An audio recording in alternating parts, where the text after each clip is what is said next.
All right, are we? Yeah, we're on. Great.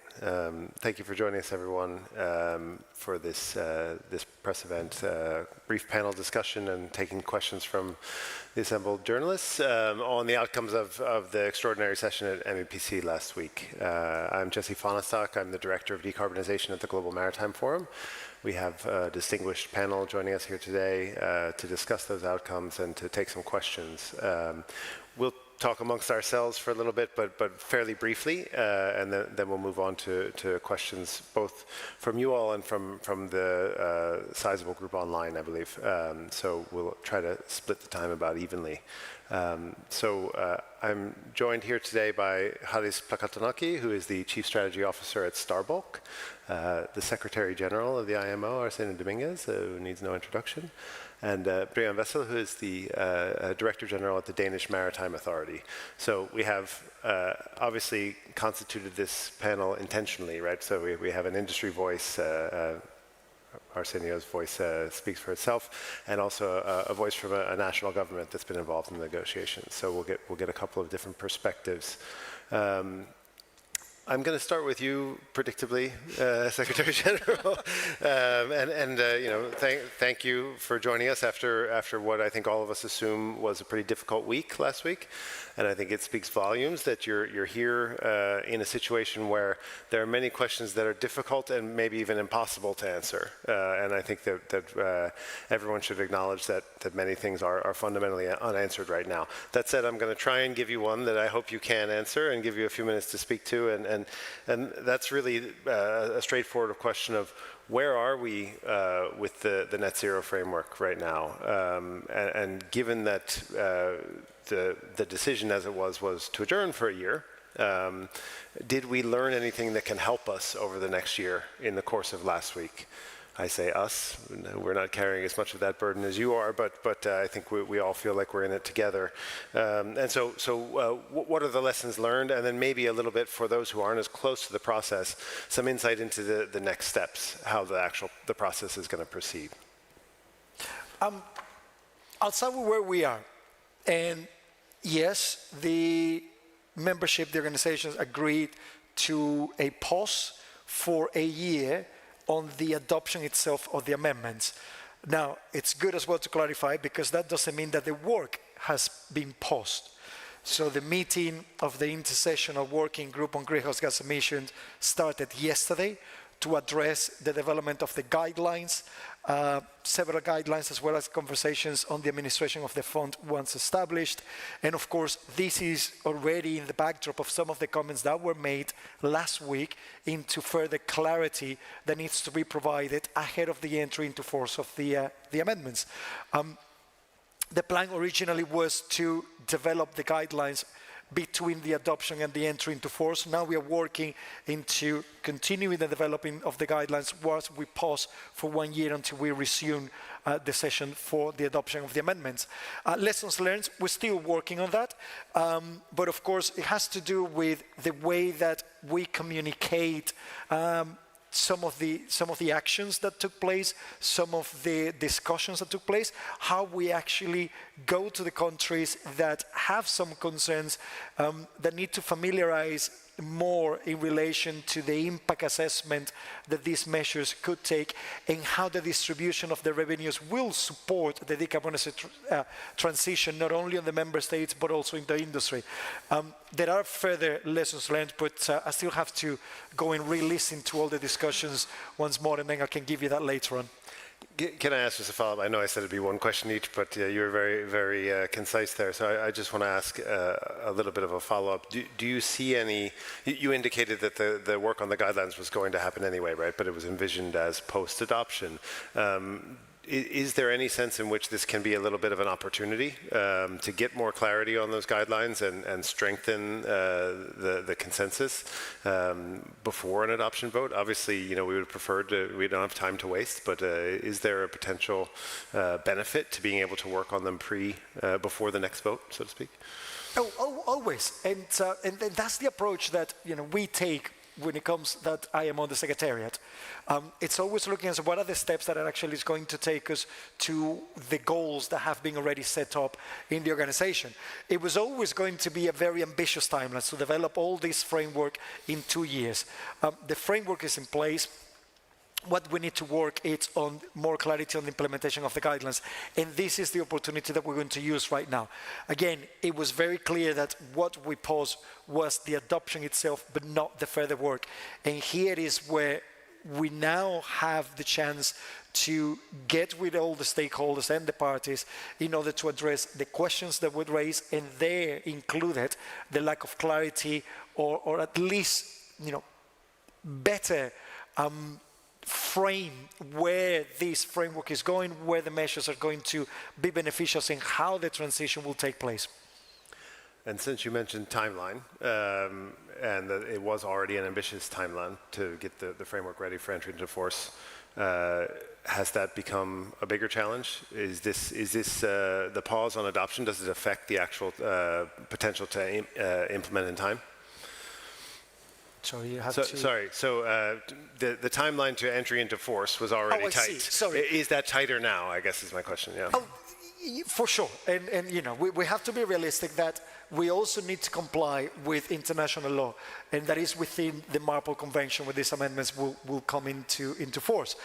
And once they adopt it, we have to provide the 16 months for entry into force, because this is a normal practice. It happens with any regulations of the organization. The industry, the member states, and ourselves, we have to prepare for the rolling out of the measures. At the same time, at national level, the administrations need to set up their own guidelines, their own rules, their own national regulations in order for this to actually be effective and in a harmonized approach. And again, looking for the appropriate application of the rules. I think it's obviously a very complicated process, but I think when people think about the IMO, maybe they think about a centralized administration, but so much is done by flag states that have to also prepare their systems and procedures. So important to keep in mind. Thank you for that update and insight. And I want to shift gears to implications. I was talking with Charis beforehand that in some ways, the lack of a decision means that implications is a difficult discussion to have, but we've been living with uncertainty. I say we, the industry has been living with uncertainty as a major characteristic of the decarbonization challenge for a number of years now. Maybe gradually decreasing, but persistent. And I wonder how you, when you're looking forward at the process the Secretary General describes to further develop this, in light of Starbucks' own strategic development, what are the things you need to see out of the framework? What are the things that will help you make decisions about fleet planning, fuel focus, things like that? Great, thank you, Jesse. Let me start by saying that our company's decarbonization strategy remains largely unchanged despite the IMO decision last week. We continue, for example, to renew our fleet by selling older, less efficient vessels. We continue to upgrade our fleet with energy-saving devices. We optimize speeds and routes using technology. We closely monitor the performance of our vessels in order to tackle overconsumption cases early on. And very important, we aim to keep the hulls of our vessels clean, using anti-fouling paints, remotely automated hull cleaning robots, but also frequent hull cleanings. Now, all these solutions have a payback period because you enhance energy saving, therefore you reduce fuel consumption, and you also do something good for the environment. And we do see a lot of potential also for the wider industry in terms of decarbonization and reducing greenhouse gas emissions when focusing on energy efficiency. There are substantial savings that can be made and reductions in greenhouse gas emissions. And in that respect, we have also, together with other leading shipping companies, we have established in Athens a Maritime Emission Reduction Center. Now, to your question, Jesse, and part of our decarbonization strategy remains also to research green fuels and technologies. This is where mostly the IMO decision of last week has an impact in our strategy, in the sense that green fuels and technologies, they do require incentives in order to make financial sense and in order for us to have a business case. And although the net zero framework has provided detail in certain areas, for example, in the price of remedial units or in the reduction factors, we are still missing important pieces of the puzzle, so significant questions remain unanswered. For example, the life cycle assessment methodology to determine the greenhouse gas intensity of the different fuels, a globally harmonized and accepted certification scheme for the fuels. Rewards, that's a very important part of the framework that is missing for us, because in the absence of rewards, it is very difficult to make the business case of the investment that you're going to make, whether we're talking about a green technology like carbon capture storage or investing in a dual fuel vessel. And of course, very important, as the Secretary General already mentioned, the governance of the fund that will be asked to manage these funds. It's very important that there is a mechanism to channel these funds back to the industry in a fair and direct way in order to enable investments, both from ship owners, but also from the wider supply chain.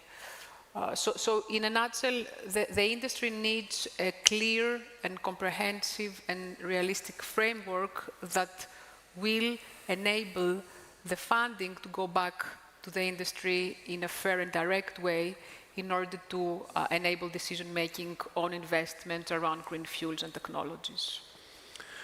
I think you pointed at something valuable there, Charis. We have you here representing industry in quotation marks, but obviously it's a full value chain that's impacted by this framework, right? And it's about ship owners, but it's also about producers of fuels and providers of bunkering infrastructure. And there are a lot of investments that need to be coordinated. And so, yeah, for some of these technologies, the rewards will be the function that does that. So it'd be interesting to see how that plays out. Brian, I wanted to ask you a little bit for your, I assume this is also a disappointing result from your perspective. Denmark, for those who don't follow closely, is a very strong voice in the MEPC, and I wanted to give you the chance to give some reflections on last week, but also ask you, looking forward, what are the elements of the framework that are in focus for you and for the EU? Yeah, thank you. Yeah, I'm still disappointed. I sense it in my body still. And it's not only Denmark. We have the presidency of the EU and try to deal with this on behalf of my fellow colleagues in the member states. I agree with all the constructive comments made by the Secretary General, as he always is. And no, I really do. And I got people working in London right now on the guidelines. So we need to keep working on this. But also, yes, I am hugely disappointed. If you look, this was not a negotiation. This was to be confirming and adopting what we agreed on in April. With, if you translate the numbers from April, was about, I'm just saying, roughly more than 50 member states in favor and around 10 against, if you put it into the MARPOL. So what happened from April to October? So if we in a week's time, we will be very constructive, looking forward, doing all the things we need to do. But we need to be aware what happened between April and October. Some are against this, and that has not only to do with shipping, but also it's outside of the room. We've all seen that. So we really need to be aware, how do we go forward from that? And I think part of it, in our view, is we need our allies, the people that really wanted this, so the more than 50, 60 states that supported this in April, we need to rally around going forward together, and we need to listen very carefully to each other. The benefits you saw in April, they're still there for everybody. So we need to rally around and have a discussion on how do we move that forward together. I think that's crucial because last week's negotiation climate was very, very difficult. And we need to sort of clear that and move forward with all those many states that wants this. Can I dare to ask you whether you think there are any particular substantive issues of the kind that the Secretary General was pointing to that could help move the needle on that rallying around? Maybe too early to tell. That's also an okay. No, but I agree with what's said with the whole fund and helping those that where this hurts the most, or the just and equitable transition, but also the reward mechanism for those that want this. The more clarity we get about what does that really mean, the money is really there, we can actually use this going forward. That's, in our view, really, really important going forward. Yeah, so I think one of the things that there's a lot of focus, obviously, after a turn of events like this on what the pain points were, what the negatives were, but also clarifying what some of the advantages are going to be from this agreement is going to be very useful in terms of building support. Before I open up the floor, are there any other reflections from the panel? Anything that anyone wanted to add after hearing from each other? If not, we can start to open for questions. No? Then in that case, anyone have any questions that they'd like to ask the panelists? Please. Sorry, wait, we can get you a microphone so they can hear you online. So. Hello. Yes, this is Julie de Smet from Flows. Thank you for the interesting discussion. But I was just wondering, throughout the conversation, I haven't heard anything about the role of the states. Meaning, there was a lot of media coverage about the American President Donald Trump that put a lot of pressure on member states of the IMO. So I was wondering, are the states the main reason that, that we didn't achieve the historical agreements now? Thank you very much.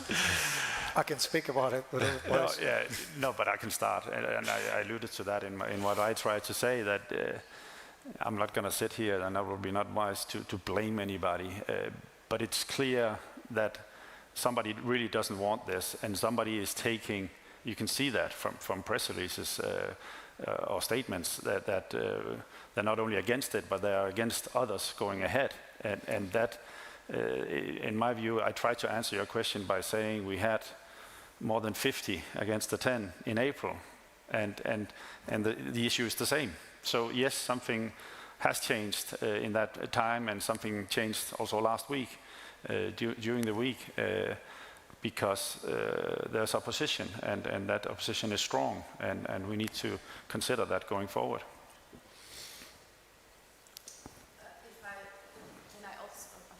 I just also like to hear, thank you so much for your honesty about this. Also, Mr. Dominguez, can you give a reaction to the situation? I've been reading about even bullying and things like that, putting member states under pressure to vote against the agreement or the framework. What has been your experience throughout this period? There's a global shift in geopolitics, and I think we all know that. IMO has not been immune to it. One of the examples is security, and the way that shipping has been used as collateral damage in the Red Sea. So that's one of the negative impacts that the organization is now facing when it comes to how we address the geopolitics. And it's clear that the same thing happened last week at IMO. That was not the regular IMO meeting. It's not the way that we normally conduct our business. For me, it's how we learn from what happened last week in order not to repeat it again. How are we going to have those conversations in between sessions, those bilateral meetings, those explanations of what are the benefits and what are the challenges, because there are challenges with this framework, and we all are aware of that, but it's how the benefits can outweigh the challenges and how this is going to be just for everyone in the sector, and including the support that we're expecting to provide, not only to particularly small island developing states and developed countries, but also to the industry, to the early movers, and those who are actually developing as well the fuels, the infrastructure that will be required for this transition to take place. But again, it wasn't the normal IMO meeting.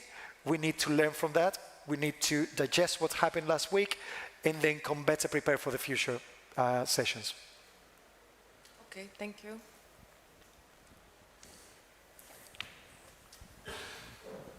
Pascal Sartain from the newspaper De Standaard. you said it was not a normal IMO meeting, but don't you fear that in the future there will be no more normal meetings about this, given the pressure of the United States, given the reluctance of the oil-producing countries? And what do you think of that? And the second question that I asked, was it for you a surprise, that change? So on the first one, we have faced challenges in the past, and this is again how we learn from it and how we adapt. There has been already from the very beginning, when we started in 2011, when we adopted the energy design, the energy efficiency design index, there were concerns from a group of countries that same countries that are expressing concern this time round, and we found a way to actually get the regulations across the line, do the appropriate implementation, and we all have seen the benefits and how shipping has increased its efficiency. So again, this is nothing new. We just need to learn from those kind of situations. But there's a reality as well that the geopolitical climate is slightly different right now. It doesn't mean that it cannot change. Now, I can't give you an answer exactly of when that will change, but we need to keep trying and engage with everyone to see how we work on the next steps of this measure. I came into the meeting last week, and this is now addressing your second session, your second question, focusing on the task that we have at hand. The organization agreed to the session in order to finalize and adopt the amendments. That didn't take place, and then during the negotiations last week, it was becoming clear that the external factors were actually taking relevance over the discussions on the organization. And that's something that, again, we, and I'll put it on myself, we were not fully prepared to probably address that. It's not where IMO has the biggest experience, but it's something that we can start building on and see what type of conversations we need to have, probably not only directly within the transport ministers of the maritime sector, which is where we normally have the conversations, and start expanding and broadening the engagement with other entities in all countries in order to explain better what is the role of IMO, what are the objectives of these measures, and how they will be implemented. Is that music for us? We've got a question from online. Is there a global plan for the coordinated supply and construction of port infrastructure for green fuels in order to meet the IMO targets? I'm not sure who wants to take that one. Yeah. Sorry, can you repeat it? Is there a Yeah, of course. I can repeat it for you. Is there a global plan for the development of fuel supply infrastructure at ports? No. The simple answer is no, I guess, from all of us there. Sorry, infrastructure? Port infrastructure for fuel supply. Okay. Do you want me to try? Yeah, please. I can try. So we don't regulate port infrastructure at IMO. We regulate the ship and the training of the people on board and everything surrounding the operations on the ship, but we don't regulate the infrastructure. But it is within the strategy itself, as well as on the conversations on the disbursements of revenue, that it's already been talked about how we support the infrastructure. Again, starting with developing countries, both from the port side as well as bunkering facilities. The reason why it is very much embedded in these conversations at IMO is because we recognize from the very beginning that we need the ship-to-port interface in order for shipping to actually continue to operate and decarbonize. As a global measure, there isn't there, but if I use the IAPH, the International Ports and Harbors Association, which represents a large number of ports around the world, they are very much invested in these conversations, and they have observer status at IMO, and have been engaging with us from the very beginning. Great. Thank you so much. Brandon, did you want to, it looked like you might want to... From a European perspective, there is a plan for that in Europe, and there's an upcoming European port strategy where this is a key part of our infrastructure, but no, but nothing.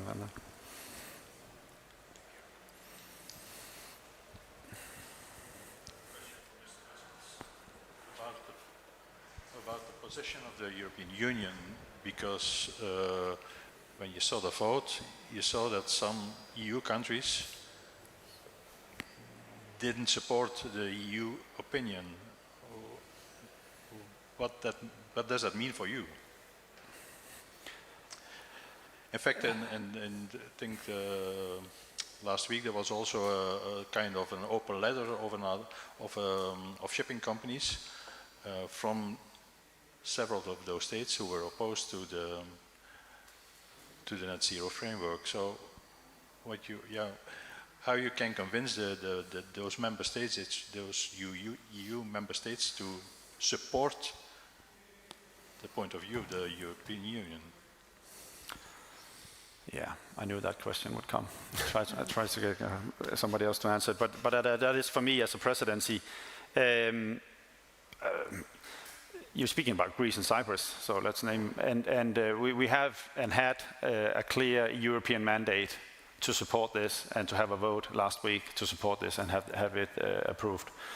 Any questions of why that didn't happen from their perspective, you should direct to those two countries. I'll just say that for us going forward and the conversation we just had about aligning ourselves with those who wants this, from a European perspective, it's crucial that it's one Europe. And so that's a key part of the plan going forward as us as a presidency having a couple of months left, but also as a EU member state.